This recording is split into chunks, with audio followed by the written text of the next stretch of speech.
Welcome to The Explainer. Today, we're diving into the mind of one of 2025's most polarizing investors, Eric Jackson. We're going to break down the super high-stakes strategy that is absolutely everyone talking. So it all kicks off with this, an incredibly bold prediction that sent total shockwaves through the market. I mean, a forecast this audacious forces you to ask one really simple question. And that's really the central question here, isn't it? Is this guy a visionary, or is he just making a reckless gamble? We're talking about Eric Jackson, a Canadian hedge fund manager who seems to have completely mastered the art of speculative investing, taking companies nobody cares about and turning them into front-page news.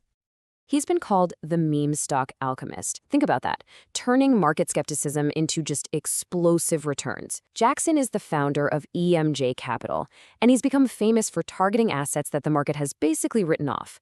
And then, well, he uses this unique strategy to light a firestorm. It's what's known as the 100 Bagger Playbook, and it's basically a two-part strategy for manufacturing opportunity out of thin air. Now, when it comes to a company like the digital real estate firm Opendoor, Jackson's approach isn't random.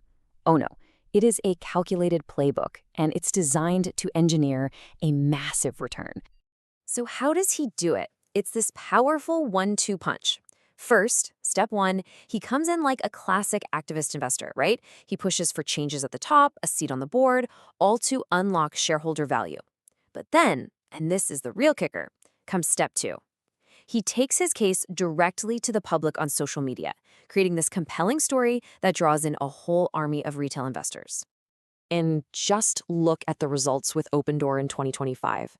They were just staggering. The stock went from just 50 cents to over $5 in a matter of months. It was such a meteoric rise that, yeah, it drew immediate comparisons to the whole GameStop saga. And, this wasn't some one-off fluke. He used a nearly identical strategy with the used car retailer Carvana, and that resulted in a staggering 1,000% return. That success really set the stage and the expectations for his big move on Opendoor. This whole thing comes down to a core philosophy called asymmetric payoff. What that means is Jackson's betting that the potential reward is so massive, so life-changing, that it justifies the very high risk of losing his entire initial investment. It's the definition of a go big or go home approach. But you gotta know, this strategy is a true double-edged sword, because for every one of those massive potential gains, there's an equally dramatic risk just lurking right behind all that hype. And this is where you see the two sides of the coin. Critics argue that all this social media buzz deliberately ignores Opendoor's fundamental reality. They see a business that's just burning through cash, with no clear way to ever be profitable, and its fate is completely tied to the wild, unpredictable swings of the housing market. And it seems like the very retail traders Jackson is courting, well, they're completely aware of how speculative this is. A full 69% of them classify Opendoor as a meme stock. That shows you the huge disconnect between Jackson's narrative of long-term value and how the market actually sees it. And that volatility, wow, it can be absolutely stomach-turning. A number like this can wipe out an entire investment thesis in the blink of an eye. That 18.5%, that wasn't a slow bleed, it was a plunge in a single day.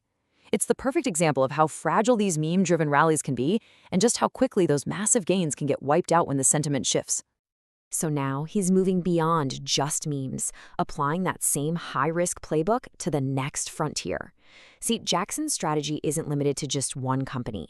He's applying the same philosophy to other, even more volatile sectors. His high-conviction bets now go way beyond real estate. He's targeting crypto infrastructure. I'm talking positions in an Ethereum ETF, miners like Iron and Cypher, and he's even getting into deep tech with a quantum computing firm.